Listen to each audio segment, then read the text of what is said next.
Andrew, with another strong and resilient set of results, could you talk me through the key highlights for the half year? Thank you. I mean, we're obviously very pleased with the results we published this morning in this very, very uncertain time. We think they're strong results. Before I talk about two or three highlights in them, I'd just like to step back and think about the two things that underpin these results. So the first is, since we set up the business 5 years ago, our major aim was to be resilient over the longer term. We think the foundation which enables that resilience is the strength and success of our tenants. They provide essential social care, and we know there will be demand for that care, not quite regardless of what's going on in the wider economy, but not correlated to what's happening in the wider economy. Our tenants had a good first half of the year. And what that means for us is we continue to collect 100% of the rent due from our tenants. We had 0 voids. And our tenants had very solid rent cover at an average of 1.85 times for 12 months ending in June 2022. That operational resilience then translates into the financial results we published today. Our profit for the first half of the year was £27.3 million, up 88% on the same period last year. Our NAV per share at June the 30th was 116.2 pence a share, up 3.3% over the 6 months. The dividends we declared for the first 6 months were 3.27 pence a share, and those dividends were 129% covered by our EPRA earnings per share. One of the main drivers of these financial results is the fact that 100% of our leases are inflation linked. That fed through into strong rental growth in the first half, and clearly that has not changed as we go into the second half. One final number. We've also maintained and continue to maintain a conservative, solid balance sheet. Our LTV at the mid-year point was 23%. And a very strong set of results that you've just talked through. But how is the business protected against rising inflation and interest rates?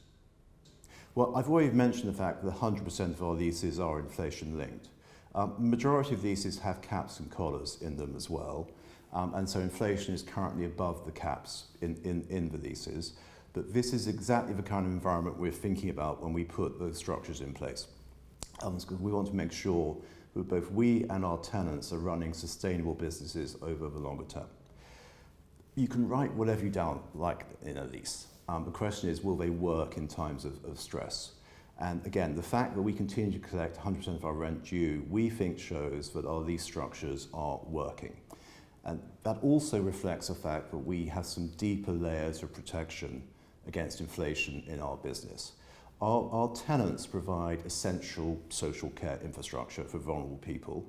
As the pandemic has receded, or at least we hope it's finally receding, their occupancy has been steadily recovering.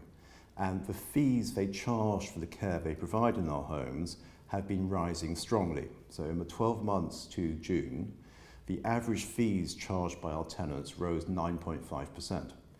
We know further cost increases are coming through between now and year end, particularly from energy costs, but that level of fee increases puts our tenants in a solid position to cope with those cost increases. Another layer of protection we have against inflation is as we grow our portfolio by buying more homes, typically we're buying standing assets. Now, those standing assets have trading history. We can examine that history in real detail. We do granular, very detailed due diligence before we buy anything.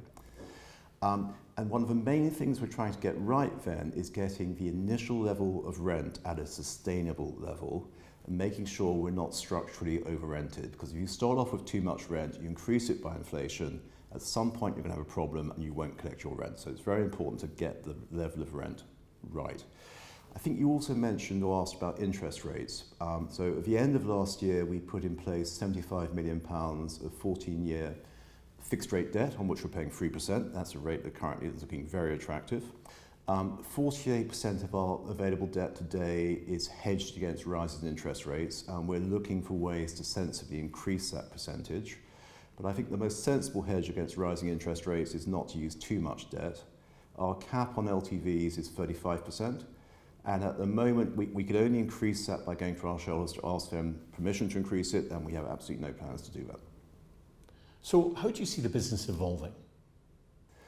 We see it evolving but not changing. This might sound a bit boring, but we plan to stick to what we've been doing since inception 5 years ago. That means buying more assets which we believe will be accretive and help reduce risk through further diversification.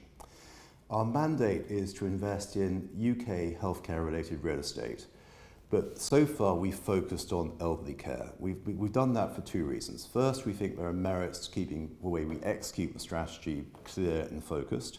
And two, elderly care is where we see the deepest value. So today we own just over 7,000 beds. That means we own 1.5% of a very fragmented market. There's plenty of scope for growth. In the first half of 2022, we exchanged contracts to acquire 10 more buildings. That will add 596 beds to our portfolio. And the total investment in those homes was £55 million. Today, we've got just under £90 million of investment headroom, and we expect to be announcing further interesting acquisition opportunities in the coming months. So Andrew, how important is asset management and the pre-let development of new properties to impact growth and value creation? It continues to be one of our core strategies. So we think if it's well done, and we hope we do it well, that it's a win-win-win. The tenants gain, the residents who live in our homes gain, and we gain as the owner of the building. We completed major refurbishment projects at Belmont House in Harrogate and 3 homes managed for us by Electus in Northern Ireland during the first half. We're making very good progress at our home in Carlisle, Riverwell Beck, where we're adding 9 bedrooms, taking the total to 57, and making some environmental improvements so the home will be a B, today it's a C.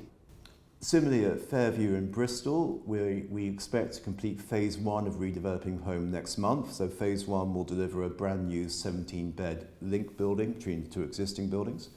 Once that's done, in phase 2, we'll go into Fairview House and gut it and actually reduce the number of beds from 20 to 14 really nice bedrooms.